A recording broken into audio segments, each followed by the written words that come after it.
나를 원하나 하나님은 성장을 원하십니다라고 정했는데요. 시편 54편 다윗의 고백입니다. 제가 개역개정으로 한번 봉독하겠습니다. 성도님들도 그 다음에 조용한 목소리로 한 번 더 봉독하시면 좋을 것 같습니다. 시편 54편 하나님이여 주의 이름으로 나를 구원하시고 주의 힘으로 나를 변호하소서. 하나님이여 내 기도를 들으시며 내 입의 말에 귀를 기울이소서. 낯선 자들이 일어나 나를 치고 포악한 자들이 나의 생명을 수색하며 하나님을 자기 앞에 두지 아니하였습니다. 하나님은 나를 돕는 이시며 주께서는 내 생명을 붙들어 주시는 이시니이다. 주께서는 내 원수에게 악으로 갚으시리니 주의 성실하심으로 그들을 멸하소서. 내가 낙헌제로 주께 제사하리이다. 여호와여 주의 이름에 감사하고 주의 이름이 선하십니다. 참으로 주께서는 모든 환난에서 나를 건지시고 내 원수가 보응받는 것을 내 눈이 똑똑히 보게 하셨나이다. 이 시간 하나님 풍성한 은혜를 이곳에 부어주옵소서. 우리의 심령 하나하나에 아버지의 풍성한 충만한 그 사랑과 은혜를 우리 심령에게 부어주옵소서. 그리고 말씀이 끝나고 큐티를 나눌 때도 마음을 활짝 열고 함께 주님과 예수님이 그곳에 있는 것을 임재함을 느끼며 함께 나누는 자리로 축복의 자리로 인도하여 주옵소서. 예수님의 이름으로 기도합니다. 아멘. 성경에서요. 정말 하나님 계신가? 하나님 나를 사랑하신가? 하나님 정말 나와 함께 하시나? 가장 의심을 할 수 있었던 사람을 뽑으라면 저는 다윗을 뽑을 것 같습니다. 그런데도 다윗이요. 참 믿음이 강건했어요. 근데 성도님들 아십니까? 다윗의 삶을 이렇게 읽어보면요. 다윗의 삶에서는 하나님의 기적이 한 번도 나타나지 않았습니다. 해가 중천에 전쟁 중에 해가 중천에 떠서 가만히 해가 움직이지 않는 그런 것을 경험한 적도 없고요. 하나님이 눈을 떠주셔서 천군 천사 대신 싸우는 그런 천군 천사를 보게 한 적도 없습니다. 다윗은 정말로 그냥 평범한 삶에서 고난 중에서 광야 중에서 하나님을 신뢰하는 법을 배워갔어요. 그래서 다윗이 주는 은혜가 저희한테 참 큰 것 같아요. 오늘 시편 54편의 배경은요. 표제만 읽어봐도 딱 알 수가 있죠. 여기 보면 다윗의 마스길이란 말은 교훈시라는 것입니다. 인도자를 따라 현약에 맞춘 노래, 10사람들이 사울에게 이르러 말하기를 다윗이 우리가 있는 곳에 숨지 아니하였나이까 하던 때, 이때 다윗이 쓴 시라는 것입니다. 다윗이요, 사무엘상 22장에서는요, 남의 나라 사람, 에돔 사람, 도액에게 배신을 당한 걸 기억하시죠? 근데요, 오늘 사무엘상 23장에서는요, 같은 민족에게 배신을 당합니다. 사무엘상 23장을 보면요, 다윗이 사울 왕을 피해 은거 생활을 할 때요, 그릴라에 블레셋들이 쳐들어와 그동안 추수한 것을 다 빼앗길 위기에 처했다고 합니다. 그릴라는요, 북경에 있는 북경 최전방에 있는 동네예요. 근데 이때 당시에는요, 추수 때에 맞춰서 블레셋 사람들이 침략을 하고 약탈을 합니다. 그래야지 1년 농사를 다 싸그리 가져갈 수 있기 때문이에요. 이때 다윗이요, 그일라로 가서 그들을 도와주려고 합니다. 하나님도 가라고 하십니다. 기도하니 하나님께서 가라는 음성을 들려주세요. 그런데 부하들은요, 한결같이 반대하는 겁니다. 우리가 도망자 신세인데 그들을 도울 입장도 안 되고 도울 힘도 없다는 겁니다. 그리고 우리의 그냥 위치만 드러나는 격이 되는 거죠. 그러나 다윗은 그일라 주민들의 고통을 모른 척하고 넘길 수가 없었습니다. 물건만 약탈해 가겠습니까? 시민들도 백성들도 끌려가는 입장이 되는 거예요. 그때 당시에는 전쟁이 일어나면요, 자녀, 아내와 자녀들이요, 그렇게 끌려가서 거기서 그렇게 노예로 살아가는 시대였기 때문이에요. 그래서 다윗이요, 한 번 더 하나님한테 묻습니다. 하나님은 똑같은 음성을 들려주세요. 그렇게 다윗은 그일라에 있는 이스라엘 백성들을 구해냈습니다. 이렇게 광야에서 하나님은 다윗의 마음을 왕의 마음으로 다져가고요, 다윗의 왕권을 세우시는 걸 준비하고 있습니다. 그런데 한편으로는요, 왕인 사울은요, 자신의 백성 그일라를 도울 아무런 조치를 하지 않아요. 힘이 없어서 그런 것은 아닙니다. 사울 왕에게는 군사가 있었어요. 사울은 그일라 백성들이 도움이 필요할 때는 아무것도 하지 않더니 다윗이 그일라에 있다는 보고를 받은 즉시요, 군대를 등원해서 북경까지 올라갑니다. 그리고 사울이요, 군대를 이끌고요, 북경으로 올라온다는 얘기를, 그릴라로 올라온다는 얘기를 다윗이 듣고요, 다윗은 어떻게 하냐면요, 반대로 남쪽 끝으로 내려옵니다. 유다 쪽 근처로 내려와요. 근데 이때 다윗이 하나님께 묻습니다. 하나님, 그릴라 백성이 나를 내어줄까요? 지금 그릴라 백성은요, 다윗이 자신의 목숨을 걸고 도망자의 신세에도 또 목숨을 구고 지금 그 백성을 구해낸 거예요. 군사가 있었던 것도 아니에요. 무기가 있었던 것도 아닙니다.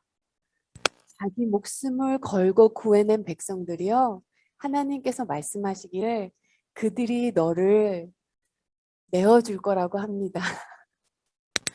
가슴이 무너졌을 것 같아요. 제가 다윗이라면. 목숨을 걸고 구해줬는데 자신이 그냥 그렇게 배신할 거라는 거죠. 이 말을 들었을 때요, 다윗이요, 하나님한테 따지지 않습니다.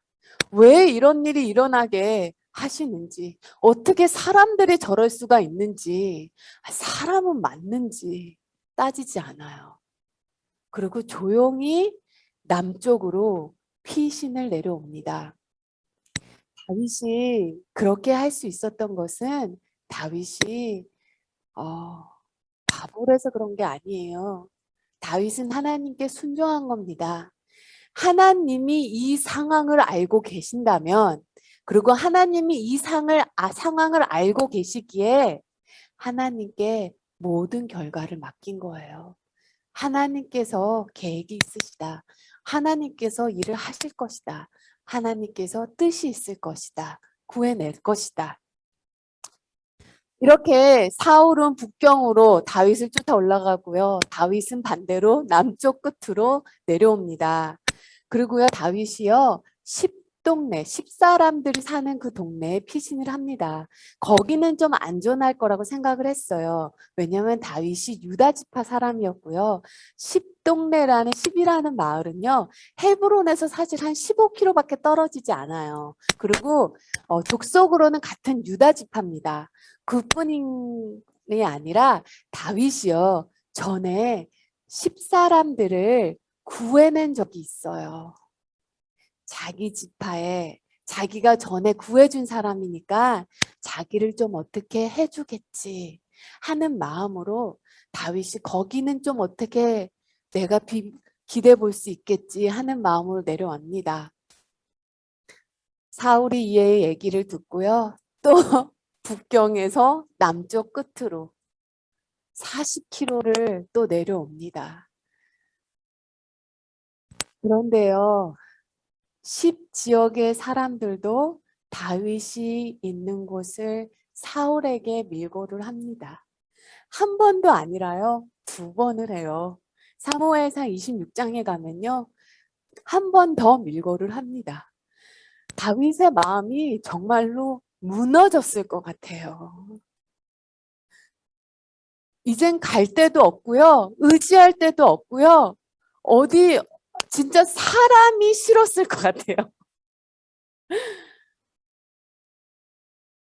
배신의 아픔으로 인하여 내가 진짜로 나라를 바꿨을 것 같아요. 그때 다윗이 쓴 시편이 54편입니다. 이런 배경을 알고요, 시편 54편을 읽으면 참 좋겠습니다. 시편 54편 1편입니다. 하나님이여, 주의 이름으로 나를 구원하시고 주의 힘으로 나를 변호하소서. 사울 왕이 다윗이 왕을 해치려고 한다고 오히려 거짓 소문을 퍼뜨리자 다윗은요, 하나님의 능력으로 변호해 달라고 합니다. 대신 싸우지 않아요. 누가 진짜 배신자인지 무죄를 입증해 달라고 합니다. 2절 말씀, 하나님이여 내 기도를 들으시며 내 입의 말에 귀를 기울이소서. 낯선 자들이 일어나 나를 치고 포악한 자들이 나의 생명을 수색하며 하나님을 자기 앞에 두지 아니하였습니다. 그런데 이런 두려운 상황에서 다윗은 두려워하지 않고요, 오히려 담대하게 주님을 바라봅니다. 4절 5절 말씀, 그러나 하나님은 나를 돕는 분이시며 주님은 내게 힘을 북돋우신 주시는 분이시다. 원수가 나에게 악한 짓을 하였으나 주님이 내 원수를 갚아주실 것이다. 주님의 진실하심을 다하여 그들을 전멸시켜 주시기를 빕니다. 이것이 믿음입니다. 사울은요, 다윗을 배신자로 몰아갑니다. 왕을 배신하고 왕을 죽이려고 했다는 것은 영모죄죠.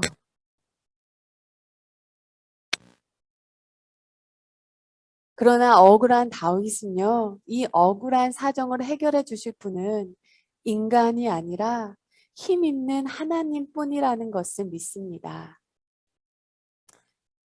제가 제 얘기를 잠깐 하면요, 저도 진짜로 억울할 때가 있었어요. 하나님 정말로 사람을 뭐로 보고 내 삶이 그렇게 그런 정도밖에 보이지 않았나, 억울할 때가 진짜 있었어요.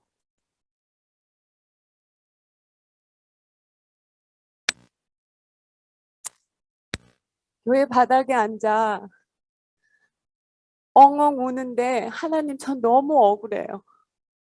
너무 억울해요. 가슴이 메워져요. 근데 그때 하나님께서 이런 마음을 주셨어요. 하나님의 나라와 하나님의 이름을 위해서 일하는 나의 종의 이름을 내가 내 종의 명예를 세워주지 않겠니?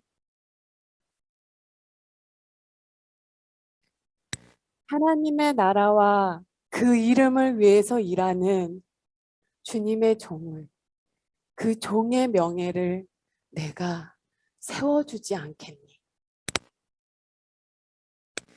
그 말이요, 그 말씀이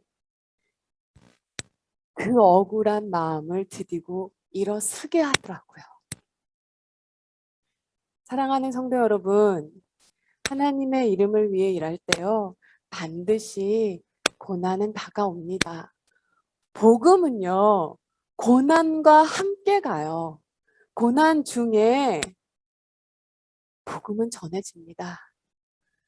복음이 전해지는 가지고 가는 그 발등이 발이 아름답다고 하잖아요. 발은 아름답지 않습니다. 상처받고요, 찢겨져요. 그런데요, 그 마음이 기쁜 거예요. 그 마음이 가벼운 거예요. 이렇게 다윗은요, 너무나 두려운 상황인데도 하나님께서 도와주실 것을 확신하고요, 마음이 평안한 것입니다. 이것은요, 단순히 하나님을 알아서 가능한 게 아니라요, 하나님을 정말로 믿으니까, 믿어지니 고난 중에도 평안한 것입니다. 정말로요, 다윗의 삶은 그렇게 멋있는 짠짠하는 놀라운 하나님의 기적이 있지 않았어요. 그런데도요, 다윗의 삶은요, 하나님이 임재하심을 우리가 보고 느낄 수 있어요. 다윗이 그렇게 할 수 있었던 것은요, 믿을 수 있었던 것은 다윗의 성품이 낙천적이어서 그런 것도 아닌 것 같아요. 뭐, 모르면 용감하다라는 말이 있죠. 그런 것도 아닌 것 같습니다. 지금 다윗이요, 그일라 사람들을 구해냈어요. 힘이 없는 게 아닙니다. 다윗은 하나님을 진심으로 진실로 믿었어요. 그래서 다윗은요, 고난 중에도 폭풍 속 중에서도요, 미리 감사 기도를 드릴 수 있습니다. 7절을 보면요, 시편 54편 7편에 보면요, 영어 성경으로 보면 정말 이게 정말로 그 원어의 그 시제를 잘 펴내는데요. 7절을 보면요, 참으로 주께서는 모든 환난에서 나를 건지시고 내 원수가 보응받는 것을 내 눈이 똑똑히 보게 하셨나이다. 과거형입니다. 실제로 다윗이요, 십광야에서 사울에게 거의 잡힐 뻔했어요. 근데 갑자기 그 타이밍에 블레셋이 침공을 해서 하는 바람에요, 사울 왕이요, 다윗을 바로 눈앞에 보고 있는데도요, 이 산에서 저 산으로 다윗을 보고 있는데도요, 그 앞에서 사울 왕이 돌아가야만 할 수 있었던 일이 있거든요. 그래서 어떤 사람들은요, 다윗이 이 일을 겪은 다음에 시편 54편을 썼다라는 말을 하는데요. 근데 그게 조금 말이 안 되는 게요. 만약 일이 다 해결된 다음에 시편 54편을 썼다면요, 1절부터 3절 말씀, 하나님의 주의 이름으로 나를 구원하시고 나를 변호하소서, 내 기도를 들으시고 내 입의 말을 기울이시소. 이 기도문이요, 맞아 떨어지지가 않아요. 그러니 이 7절의 고백은요, 사울 왕이 물러가기 전에 다윗이요, 믿음으로 이미 하나님께서 구원내실 거라는 것을 알았다는 거예요. 그걸 어떻게 알았을까요? 이제까지 하나님께서 내 삶에서 신실하게 수많은 고통과 아픔 중에서도 함께 계시고 구해내심을 경험하신 것을 기억하고요. 그 동일한 하나님께서 이번에도 구해내실 거라는 확신이 있었어요. 우리가 기도 중에요, 밑도 끝도 없는 이런 확신이 생길 때가 있죠. 하나님께서 하시겠구나. 아, 하나님께서 하신다. 그리고 감사 기도가 나올 때 이게 진짜 하나님을 믿는 것입니다. 이런 믿음이 우리 안에, 제 안에, 그리고 성도님 한 분 한 분 안에 삶의 간증이 넘치기를 정말로 예수님의 이름으로 축원합니다.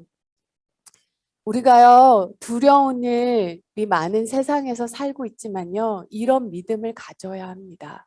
이런 믿음은요, 고난 중에서 더 빛나요. 우리가요, 제가 기억하는 말이 있어요. 내가 통제할 수 없는 것은 내 것이 아니다. 내가 통제할 수 없는 것은 나의 영역이 아니다. 자녀도 내가 통제할 수 없기에 내 것이 아니다. 미래도 내가 통제할 수 있는 것이 아니기에 내 영역이 아니다. 내 영역이 아닌 것은요, 하나님께 믿고 맡기고 즐거울 때는 찬양하고요, 고난 중에는 기도하며 그냥 하나님을 신뢰하는 마음으로 그냥 그 결과를 맡기는 겁니다. 이것이 바로 믿음의 능력이에요. 힘든 일을 겪을 때요, 안으로 한번 이렇게 외쳐보세요. 하나님이 모르는 나의 상황은 없다. 하나님이 모르는 나의 상황은 없다. 하나님이 모르는 나의 상황은 없다. 그리고 그 하나님이 나를 사랑하신다. 나를 택하셨고 나를 절대로 포기하지 않으신다. 하나님은요, 내가 광야에 있는 시간도 그 시간도 1분 1초도 주 안에 있는 자의 삶을 낭비하지 않으시더라고요. 주 안에 있으면요, 나의 실수도 하나님께서 그 실수 속에서도 선을 이루어 가시더라고요. 사무엘상 22장, 26장까지는요, 광야 이야기입니다. 그런데요, 광야 자체는 사실 무대에 불과해요. 사울과 따지고 보면요, 사울 왕도 다윗도 둘 다 지금 광야에 있어요. 근데요, 어떻게 그 광야에서 다윗은 베들레헴에 있던 그 작은 목동, 부모의 사랑도 제대로 어떻게 받지 못해서요, 그 막내 막둥이가 그 추위와 더위를 견디면서요, 양을 치던 그 베들레헴의 작은 목동이요, 광야를 지나 이스라엘의 목자로, 왕으로 성장할 수 있었고요. 똑같은 광야에 있었던 사울 왕은요, 자기의 왕권이 빼앗길 수 있다는 두려움에 무너져서 다윗을 죽이는 것에만 집중합니다. 사울은 자신의 문제에만 집중했고요. 다윗은 하나님께 집중했어요. 그래서 하나님께 더 가까이 나가게 됐습니다. 그리고요, 사람은요, 하나님과 가까워지면 질수록 점점 더 인간다워집니다. 그리고 더욱더 다윗은요, 더 다윗다워졌어요. 성장했습니다. 이건 어떤 목사님께서 하신 말씀이신데요. 일본의 신앙의 어른이라고 꼽히는 우찌무라 간조라는 분이 이런 이야기를 하셨다고 합니다. 다윗이요, 골리앗을 뭇맷돌로 이겼다고 그 물맷돌을 비단보에 싸두어서는 안 된다. 다음 싸움은 그것으로 못한다. 그렇습니다. 한 번 승리했다고 그것으로 평생 승리할 수 없습니다. 영적 전쟁은 더 치열해질 거예요. 더 강한 새로운 것을 내 안에서 이루어야 합니다. 지난날로 승리로요, 오늘 전쟁을 이길 수 없습니다. 우리는 하나님께서 어떻게 좀 변화시키를 원하는데요. 하나님은요, 우리가 온전한 믿음을 감추는 것을 더 원합니다. 그것이 하나님이 원하시는, 내 삶에서 원하시는 것이에요. 성장하기를 원합니다.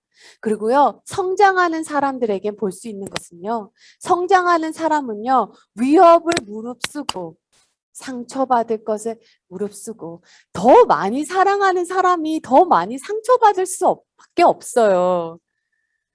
그런데도요, 그것을 감당하며 새로운 영역에 들어가 자신의 삶 속에서 더 많은 사람을 받아들일 때 성장하게 돼요. 하나님은요, 도망자 다윗에게 400명이라는 사람을 붙여줬습니다. 근데 이 사람들이요, 엄청나게 상처받은 영혼들이에요. 돈이 없어 빚을 못 갚고, 아프고, 배신당하고, 상처받은. 하나님께서 그런 사람들만 골라서 다윗에게 붙여주십니다. 다윗을 더 많은 사람을 섬기며 더 아픈 사람들을 섬기며 사랑하게 하셨어요. 그렇게 다윗의 왕권을 다져가셨습니다. 다윗은요, 정말로 두려워할 만한 이유가 충분했습니다. 그런데요, 잠잠히 이유를 따져보면요, 안전을 확신할 수 만한 이유는 더 충분했어요. 왜냐하면 하나님께서 함께 하시기 때문입니다. 우리가요, 내 자신의 문제에만 이렇게 집중하다 보면요, 내 자신의 문제를 해결하는 것에 모든 에너지를 다 쏘아붓기 때문에 다른 사람한테 쏟을 에너지가 없습니다. 다윗은요, 사울 왕은요, 광야에서 자신의 문제에만 집중했어요. 그런데 다윗은요, 그 자신의 문제보다 나보다 더 큰, 내 문제보다 더 큰 하나님께 집중했습니다. 그렇게 사울 왕은요, 부르신 소명을 잃어버리고 하나님께서 쓰실 수 없는 자가 됐고요. 다윗은 하나님께서 쓰실 수 있는 자로 성장하게 됩니다. 어떤 책에 이런 말이 있더라고요. 오래 쓰임 받기를 원하면 오래 견딘 자가 오래 쓰임 받는다. 오래 견딘 자가 오래 쓰임 받는다. 정말로요. 이 말씀이 그 말이요. 우리 삶의 믿음의 일기가 되기를 정말로 소망합니다. 이 시간 함께 기도했으면 좋겠어요.